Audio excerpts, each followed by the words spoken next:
ഓട്ടോൺ wheels Kottayam ജില്ലയിലൂടെ Kottayam മണ്ഡലത്തിലൂടെ യാത്ര തുടരുകയാണ്. ഇന്ന് യാത്ര തുടരുമ്പോൾ എൻ്റെ ഒപ്പം നിങ്ങൾ പതിവായി കാണുന്ന ആ ടൂ വീലർ ഇല്ല, പകരം ഞാനൊരു കാറിനുള്ളിലാണ്. ഈ കാറിനോടൊപ്പം ഒരു അതിഥിയുണ്ട്. നമുക്ക് പരിചയപ്പെടുത്തലുകളൊന്നും വേണ്ടാത്ത കോട്ടയത്തിൻ്റെ സ്വന്തം VN വാസവൻ, കോട്ടയത്തിൻ്റെ വാസവൻ ചേട്ടൻ. നമസ്കാരം. നമസ്കാരം. എങ്ങനെയുണ്ട് ഇലക്ഷനൊക്കെ? സജീവമായി പോകുന്നു. വളരെ ആവേശകരമായ പ്രചരണ പ്രവർത്തനങ്ങൾ എങ്ങും എവിടെയും. ഈ പ്രവർത്തനങ്ങളിലൊക്കെ പ്രചാരണങ്ങളിലൊക്കെ പങ്കാളിയാകുമ്പോൾ ഒരു പ്രതീക്ഷ എങ്ങനെയാണ്? 100% വിജയപ്രതീക്ഷയാണുള്ളത്. പ്രത്യേകിച്ച് ഈ കോട്ടയത്തെ പാർലമെൻറ്റ് സ്ഥാനാർത്ഥിയാണ് ഇന്ത്യയിൽ ആദ്യമായി സ്ഥാനാർത്ഥിത്വം പ്രഖ്യാപിക്കപ്പെട്ടത്. അത് പ്രഖ്യാപിക്കപ്പെട്ട് പ്രചരണ പ്രവർത്തനങ്ങൾ ഏതാണ്ട് ഒരു റൗണ്ട് തീർന്നു കഴിയുമ്പോഴാണ് മറ്റുള്ള സ്ഥലത്തൊക്കെ സ്ഥാനാർത്ഥിയെ ആലോചിക്കുകയും പ്രഖ്യാപിക്കുകയൊക്കെ ചെയ്തത്. മറ്റൊന്ന്, ഈ കോട്ടയം മണ്ഡലത്തിലെ സ്ഥാനാർത്ഥിക്കൊരു സവിശേഷതയുണ്ട്.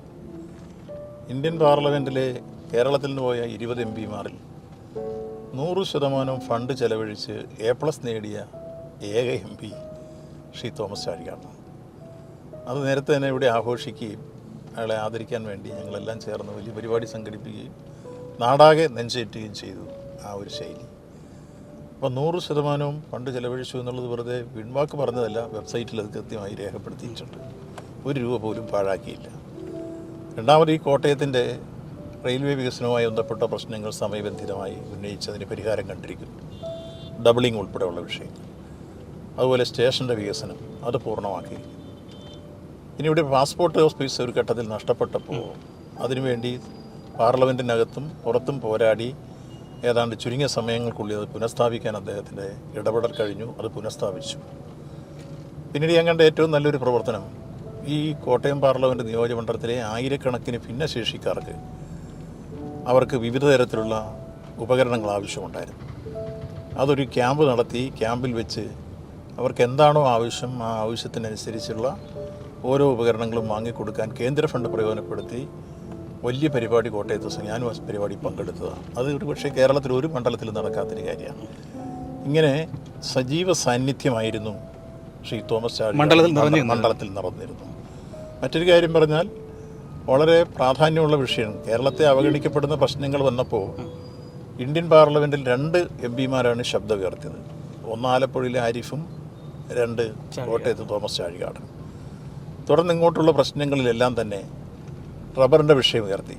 ഇപ്പോൾ കോട്ടയം ജില്ല കാർഷിക പ്രാധാന്യമായ ഒരു ജില്ലയാണ്. പ്രത്യേകിച്ചും ഇന്ത്യയിൽ ഉൽപ്പാദിപ്പിക്കപ്പെടുന്ന റബ്ബറിൻ്റെ 93% ഉൽപ്പാദിപ്പിക്കപ്പെടുന്ന കേരളത്തിലാണെങ്കിൽ ആ കേരളത്തിൽ ഏറ്റവും നല്ല റബ്ബർ ഉൽപ്പാദിപ്പിക്കുന്ന ബ്രിസ്റ്റോൺ അടക്കമുള്ള റബ്ബർ സംഭരിക്കുന്നത് കോട്ടയം ജില്ലയിലെ കാഞ്ഞിരപ്പള്ളിയും മീനച്ചിലും അടക്കമുള്ള മേഖലയിൽ നിന്നാണ്. അപ്പോൾ ഏറ്റവും നല്ല റബ്ബർ ഉൽപ്പാദിപ്പിക്കുന്നതും ഏറ്റവും ഹ്യൂജ് ക്വാണ്ടിറ്റി ഉൽപ്പാദിപ്പിക്കുന്നതുമെല്ലാം കോട്ടയമാണ്. ഈ പ്രശ്നം ആസിയൻ കരാറിനെ തുടർന്നുണ്ടായ പ്രത്യാഘാതത്തിൽ റബ്ബർ കൃഷിക്കാർ ഏറ്റവും വിഷമവും വേദന അനുഭവിക്കുന്ന പ്രശ്നം പാർലമെൻറ്റിൽ ഉന്നയിക്കാനും പ്രൈസ് സ്റ്റെബിലൈസേഷൻ ഫണ്ട് നൽകണമെന്ന ആവശ്യം ഉന്നയിക്കാനുമെല്ലാം ചാഴികാടനും അതുപോലെ ആരിഫുമാണ് സമയബന്ധിതമായി ഇടപെട്ടിട്ടുള്ളത്. അപ്പോൾ പൊതുവിൽ ഈ നാടിൻ്റെ ജനകീയ പ്രശ്നങ്ങൾ ഉന്നയിക്കുന്ന രംഗത്ത്, വികസന സങ്കല്പങ്ങൾ യാഥാർത്ഥ്യമാക്കുന്ന രംഗത്ത്, അതേപോലെ തന്നെ നമ്മുടെ പാർലമെൻ്ററി വേദികളിൽ പുതിയ ആശയപ്രപഞ്ചങ്ങൾ തീർക്കാൻ ബില്ലുകൾ അവതരിപ്പിക്കുന്ന രംഗത്തെല്ലാം തോമസ് ചാഴികാടൻ്റെ സജീവ സാന്നിധ്യം ഒരു MP എന്ന നിലയിൽ അദ്ദേഹം നല്ല രൂപത്തിൽ പ്രയോജനപ്പെടുത്തിയിരിക്കുന്നു എന്ന് വോട്ടർമാർക്കിടയിൽ പൊതുവെ ചർച്ചയായി. അപ്പോൾ ഒരുപാട് സന്തോഷം ഈ ഓട്ടോൺ വീൽസ് ഞങ്ങളുടെ പരിപാടിയിൽ പങ്കുചേർന്നതിന്. സന്തോഷം. Okay, thank you. Thank you. അപ്പോൾ മന്ത്രി തിരക്കുകളിലേക്ക് പോവുകയാണ്. അപ്പോൾ ഓട്ടോൺ വീൽസിൽ ഞങ്ങളും ഇറങ്ങുകയാണ്. അപ്പോൾ നമുക്ക് വീണ്ടും കാണാം.